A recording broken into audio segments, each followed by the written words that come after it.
राधे राधे, जय श्री कृष्ण। आज की इस वीडियो में मैं आपको भगवान श्री कृष्ण की सभी लीला स्थली मथुरा, वृंदावन, गोवर्धन, बरसाना और नंदगांव के सभी मंदिरों के दर्शन कराऊंगा और आपको उन लीला स्थलियों के बारे में बताऊंगा। वृंदावन और बरसाना सिर्फ वही आ सकता है जिस पर भगवान श्री कृष्ण और श्री राधा रानी जी की कृपा हुई हो। तो चलिए दर्शन करते हैं। मथुरा भगवान श्री कृष्ण की जन्म स्थली है। यहाँ आने के लिए आप रेल मार्ग और सड़क मार्ग से आसानी से यहाँ पहुँच सकते हैं। यहाँ आने के लिए आपको किसी भी बड़े शहर से रेल या बस के द्वारा आप आसानी से यहाँ आ सकते हैं। भगवान श्री कृष्ण का जन्म स्थान कंस कारागार रेलवे स्टेशन और बस स्टैंड से ऑलमोस्ट 1.5 से 2 किलोमीटर की डिस्टेंस पर है। रेलवे स्टेशन से 20-20 रुपये के ऑटो पकड़कर अब हम आ चुके हैं भगवान श्री कृष्ण की जन्मस्थली। सबसे पहले हम आपको यहाँ के दर्शन कराएंगे। ऑटो से उतरकर इस मुख्य द्वार से होते हुए, इस कॉरिडोर से होते हुए हम लोग पहुँच जाते हैं भगवान श्री कृष्ण की जन्मस्थली पर। सामने आप दर्शन कर रहे हैं अभी भगवान श्री कृष्ण की जन्मस्थली के। इसी स्थान पर भगवान श्री कृष्ण के माता पिता देवकी जी और वसुदेव जी को कैद करके रखा हुआ था। चलिए सबसे पहले अपना सामान जमा करा देते हैं क्लर्क रूम में। यहाँ पर मोबाइल, इलेक्ट्रॉनिक्स आइटम और बाकी कोई भी बैग वगैरह यहाँ पर अलाउ नहीं है। तो यहाँ पर क्लर्क रूम दिए हुए हैं। मोबाइल के लिए अलग काउंटर है और बैग्स वगैरह के लिए अलग काउंटर है, जहाँ पर आप अपना सामान रखकर दर्शन के लिए अंदर जा सकते हैं। इस स्थान पर अपने वाहन से द्वारा भी आते हैं, लाइक बाइक वगैरह से, तो बाइक वगैरह की पार्किंग यहाँ दी हुई है। गेट के अंदर जो सामने एक मंदिर, एक छोटा सा जो आप देख रहे हैं, वही मंदिर है जहाँ भगवान श्री कृष्ण ने जन्म लिया था। पर भगवान श्री कृष्ण के आज भी उस कारावास के दर्शन आपको हो जाते हैं जहाँ पर भगवान श्री कृष्ण ने जन्म लिया था और वसुदेव जी ने उनको लेकर नंदगांव के लिए निकल गए थे। यहाँ के दर्शन के बाद हम ऑटो पकड़कर अब निकल जाते हैं द्वारकाधीश जी मंदिर के लिए। द्वारकाधीश मंदिर जन्म स्थान से लगभग 2 से 2.5 किलोमीटर की डिस्टेंस पर है। द्वारकाधीश मंदिर में भगवान श्री कृष्ण के राजसी रूप के दर्शन होते हैं। यहाँ पर भगवान श्री कृष्ण हाथ में शंख चक्र वगैरह लेकर खड़े हुए हैं। मंदिर के कलर बद्रीनाथ जी की याद दिला देते हैं। मंदिर का परिसर काफ़ी बड़ा है। चलिए अब दर्शन करते हैं भगवान द्वारकाधीश जी के। यहाँ पर भक्तों की काफ़ी भीड़ लगी हुई है। जय हो द्वारकाधीश भगवान की जय। आप कमेंट में ज़रूर लिखिएगा राधे राधे, जय द्वारकाधीश। द्वारकाधीश मंदिर में आपको भगवान शालिग्राम जी के भी दर्शन हो जाते हैं। चलते हैं और दर्शन कराते हैं आपको भगवान शालिग्राम के। जय हो प्रभु। तो यहाँ पर आप दर्शन कर सकते हैं भगवान शालिग्राम जी के रूप के। आप देख रहे हैं अभी दर्शन कर रहे हैं। जय हो शालिग्राम भगवान की जय। द्वारकाधीश जी के दर्शन के बाद अब आप पहुँचे हैं विश्राम घाट पर। यहाँ पर आपको यमुना महारानी और उनके भाई यमराज जी के मंदिर के भी दर्शन हो जाते हैं। यमुना जी का अपने भाई यमराज के साथ यहाँ पर एक इकलौता मंदिर है। यहाँ पर आप एक को भाई दूज के दिन काफ़ी भीड़ आपको देखने को मिलेगी। विश्राम घाट पर भगवान श्री कृष्ण ने कंस के वध के बाद यहाँ पर विश्राम किया था। यहाँ पर आप उनकी लीला के यहाँ पर दर्शन कर सकते हैं। और जब भी आप द्वारकाधीश जी आएँ तो यहाँ के दर्शन ज़रूर करिएगा। अब दर्शन करते हैं यमुना जी के और उनका आचमन करते हैं, उनसे आशीर्वाद प्राप्त करते हैं और चलते हैं अपने अगले पड़ाव भूतेश्वर महादेव जी के मंदिर पर। राम घाट के दर्शन के बाद अब चलते हैं भूतेश्वर महादेव पर। और कहते हैं कि मथुरा की यात्रा तब तक संपूर्ण नहीं होती जब तक आप भूतेश्वर महादेव के दर्शन नहीं कर लेते हैं। अभी आप दर्शन कर रहे हैं भूतेश्वर महादेव जी के। और भूतेश्वर महादेव जी को मथुरा का कोतवाल भी कहा जाता है। भूतेश्वर महादेव का संबंध त्रेता युग और द्वापर युग दोनों से है। त्रेता युग में भगवान राम के भाई शत्रुघ्न ने लवणासुर के वध से पहले यहाँ पर तपस्या करी थी और भगवान श्री कृष्ण ने कंस के वध के बाद। इसी स्थान पर आपको माँ कात्यायनी जी के दर्शन भी होते हैं, जहाँ पर माँ सती के केस गिरे थे। अभी आप दर्शन कर रहे हैं माँ कात्यायनी के। जय माँ कात्यायनी। कात्यायनी के दर्शन के बाद अब चलते हैं वृंदावन की ओर। यहाँ से आपको शेयरिंग ऑटो वगैरह आपको वृंदावन जाने के लिए आसानी से मिल जाते हैं। वृंदावन में आकर सबसे पहले दर्शन करते हैं बांके बिहारी जी के। और यहाँ पर बहुत ज़्यादा भीड़ लगी हुई थी बांके बिहारी जी के मंदिर पर। बांके बिहारी मंदिर सुबह 8 बजे से लेके 1 बजे तक खुला रहता है। उसके बाद 4:30 से 8:30 तक खुला रहता है। यहाँ पे भक्तों की काफ़ी संख्या में भीड़ देखने को मिलती है। और यहाँ पर जब भी आएँ तो आप शूज़ वगैरह काउंटर पर ही रख कर आएँ। यहाँ पर इस तरह से कोई व्यवस्था नहीं है।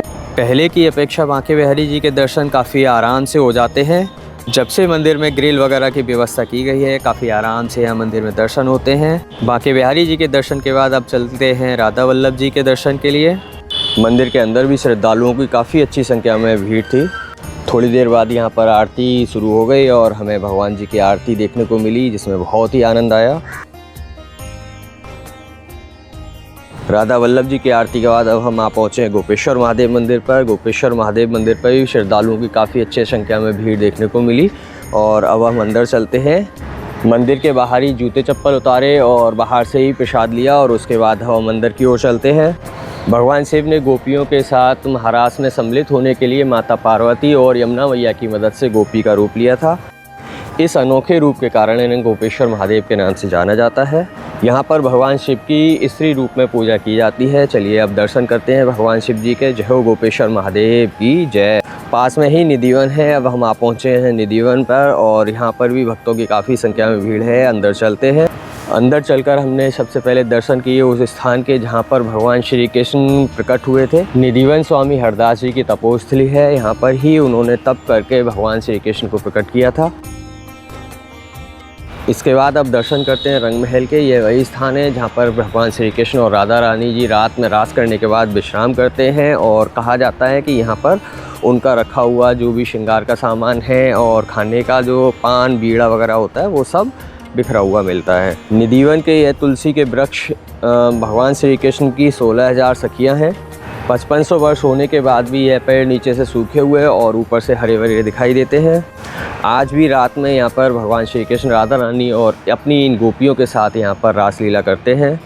कहा जाता है कि निधिवन में रात को रुकने वाला कभी आज तक जीवित नहीं बचा है, या तो वो अंधा हो गया है या वो मृत्यु को प्राप्त हो चुका है। उनकी यहाँ पर समाधियाँ आपको देखने को मिल जाएंगी। इसी स्थान पर राधा रानी जी ने भगवान श्री कृष्ण की बंसी चोरी करी थी। निधिवन के दर्शन के बाद अब हम आ जाते हैं प्रेम मंदिर पर। प्रेम मंदिर का निर्माण संत कृपालु जी महाराज ने 150 करोड़ की लागत से बनवाया था। यह मंदिर रात्रि व्यू के लिए बहुत ज़्यादा फेमस है और रात्रि में यहाँ का जो स्वरूप है आप देख सकते हैं कितना अच्छा लगता है यहाँ पर, और लाखों की संख्या में यहाँ पे श्रद्धालु इस मंदिर के दर्शन के लिए आते हैं। अंदर चल के दर्शन करते हैं भगवान श्री कृष्ण राधा रानी के। इसके बाद हम ऑटो पकड़ कर आ जाते हैं छठीगरा चौक पर। छठीगरा चौक पर हम दर्शन कर सकते हैं चंद्रोदय मंदिर के और चारधाम मंदिर के। तो हम प्रवेश करते हैं चारधाम मंदिर में। चारधाम मंदिर वृंदावन में बहुत ज़्यादा फेमस है। यहाँ पे काफ़ी संख्या में भीड़ आई हुई है भक्तों की। इस मंदिर में माँ शेरों वाले की 150 फुट की आपको मूर्ति देखने को मिल जाएगी। यह मंदिर काफ़ी विशाल है, अंदर से काफ़ी सुंदर ये दिखाई देता है और अंदर चल के माता रानी के दर्शन करते हैं। जय माता दी। वृंदावन के इस चारधाम मंदिर में आपको वैष्णो धाम, शिव धाम, कृष्ण धाम और शनि धाम के आपको दर्शन हो जाते हैं। वैष्णो धाम के दर्शन के बाद अब चलते हैं शिव धाम के दर्शन के लिए। यहाँ पर शिव जी की आपको बहुत बड़ी प्रतिमा आपको देखने को मिल जाएगी और शिव जी का ये जो स्वरूप है यहाँ पर देखिए कितना सुंदर यहाँ पे प्रतिमा लगी हुई हैं और देखिए कितना सजावट वगैरह है। इसके बाद अब दर्शन के लिए चलते हैं कृष्ण धाम में। कृष्ण धाम में आप राधा रानी जी और कृष्ण जी के आपको बहुत अच्छे स्वरूप के दर्शन होते हैं। फिर शनि धाम के दर्शन करते हैं। शनि धाम में शनिदेव जी के दर्शन होते हैं।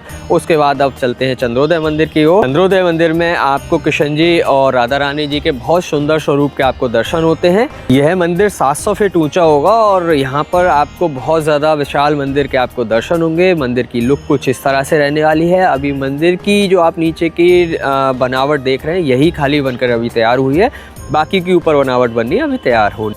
चंद्रोदय मंदिर के दर्शन के बाद अब हम आ जाते हैं गोवर्धन मंदिर पर। गोवर्धन में आकर हम लोग यहाँ पे गिरिराज जी के दर्शन करते हैं। अभी देखिए गिरिराज जी के दर्शन कितने सुंदर यहाँ पे गिरिराज जी के दर्शन हो रहे हैं। जय हो गिरिराज जी महाराज की जय।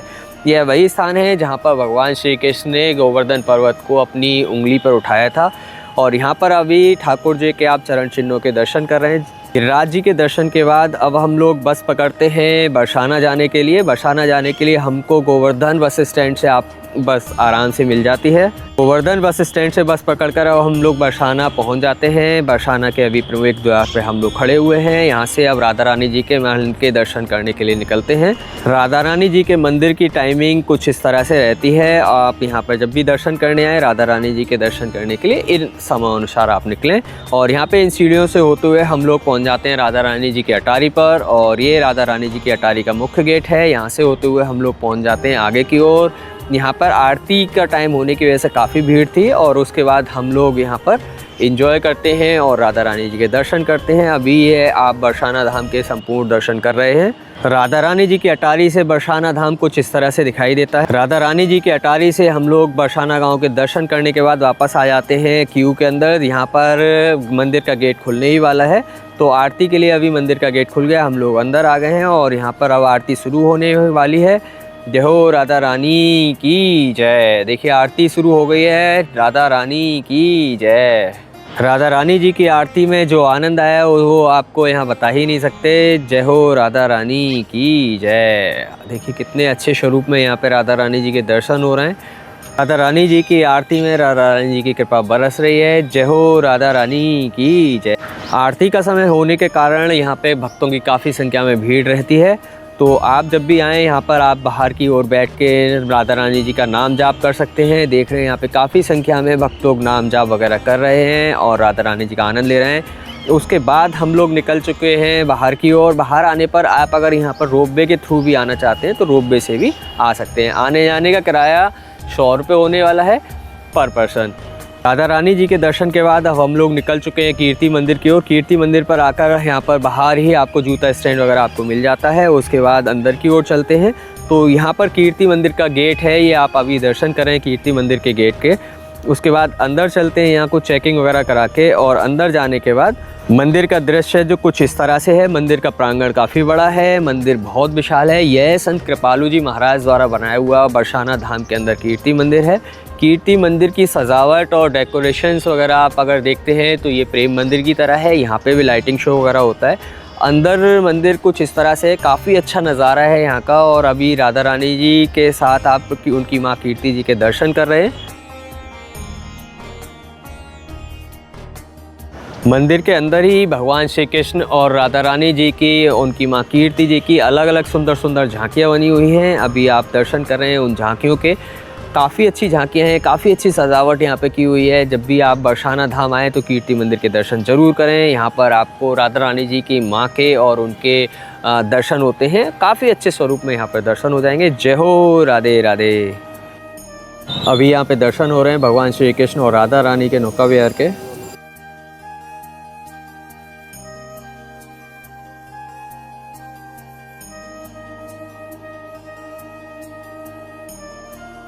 कीर्ति मंदिर के दर्शन के बाद अब हम आप पहुँचे हैं ऑटो पकड़कर गोकुल। गोकुल में यहाँ अंदर की ओर चलते हैं। यहाँ पर ही वही स्थान है जहाँ पर भगवान श्री कृष्ण ने अपना बचपन व्यतीत किया था। भगवान श्री कृष्ण का बचपन यहाँ नंदगांव में नंद बाबा और माँ यशोदा के साथ व्यतीत हुआ था।